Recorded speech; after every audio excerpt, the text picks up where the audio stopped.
अनुगुल सामकोईरू अपहृत होता नाबालिका सखी केन्द्र में आत्महत्या कर नाबालिका को उद्धार पर सखी केन्द्र में रखिथिला अनुगुल पुलिस गत गुरुवार राति रे नाबालिका को नहीं पलाइथिला युवक ए युवक जनक आत्महत्या करथिला बापा मां को पुलिस मानसिक निर्यातना देउथवा अभियोग करी अभियुक्त युवक आत्महत्या करथिला अभियुक्तर आत्महत्या परे तांको घरु नाबालिका उद्धार होइथिला उभय नाबालिका और अभियुक्त युवक प्रेम विवाह करते गत 1 तारिख अभियुक्त युवक नाबालिका को नहीं पलाइथिला अनुगुल सदर थाना नाबालिका परिवार तरफ अपहरण मामला कर पुलिस ए घटनार तदंत करुला युवकर बापा मां को उठाई नहीं थाना अटक रखिथिला खबर पाई पुणे रे लुचिथिबा अभियुक्त युवक नाबालिका को धरी बाध्य होई गाँ को फेरिथिले तेरे बेकरे रस्सी लगाई घरे आत्महत्या करथिला उक्त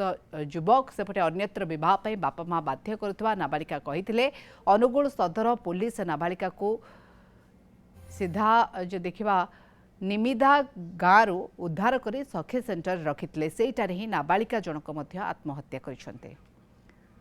प्रताप बराला आम सहित जोड़ी होती ढेंकानाल प्रतिनिधि प्रताप ये जो अभावनीय घटना दुईटी जीवन चली जाइए दुई जन आत्महत्या करिसंती एथिरे कोटना कोठी परिवार लोकंकर भी भूल रहुछि एवं पुलिस रो जो भले अभियोग आनी पुलिस निर्यातना देइछि आ जोथि युवक जनक आत्महत्या कले तापर परवर्ती पर्याय युवती आत्महत्या कले वर्तमान तदंत प्रक्रिया को आपण केमती देखुछंती परिवार लोकंकर कोन प्रतिक्रिया रहुछि। हाँ मोनिका देखो निश्चित भाव में पुलिस कौटना कौटे मात्राधिक कार्यकलाप रही अधिक कार्यकलाप रही जमीक जो नाबालिका परिवार भूमिका संदेह घर को आसी कारण देखो जमी दुईटी निरीह जीवन चली जाइए अकाल चली जाइए जो युवक जनक आत्महत्या करते बयस मात्र 20 वर्ष घर हूँ ढेंकानाल मोटगा थाना अंतर्गत निमिधा ग्राम एवं ये युवक जी की नाबालिका रही बयस मात्र 14 वर्ष बोली जना पड़ी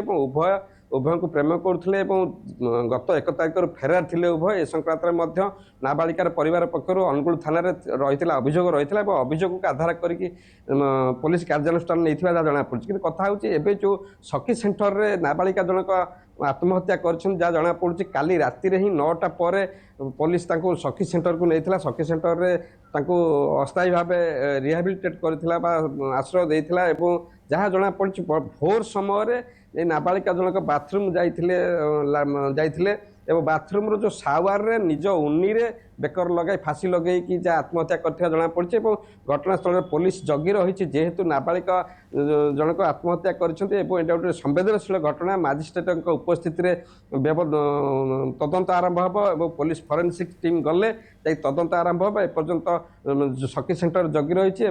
झुली रही से मृतदेह नाबालिका मृतदेह झुली रही मोनिका जदि कहवा ए घटना को जदि आम कहवा घटना संपर्क में देखूँ जमीक 20 वर्षर पुओ एवं एपटे 14 वर्षर झील निश्चित आईन जो पाबंदी रही आईन जो कड़ा आईन रही कड़ा आईन रही आईन बाटर एमाने खसी पारि नाहांती पुलिस बाध्य होइकि कार्यानुष्ठान नबाकू बाध्य होइछि किंतु कथा होउछि जेहेतु नाबालिका को अपहरण मामला रही से युवक नाम 20 वर्षर युवक ता ना रही जे कि बेणु पाणी साहू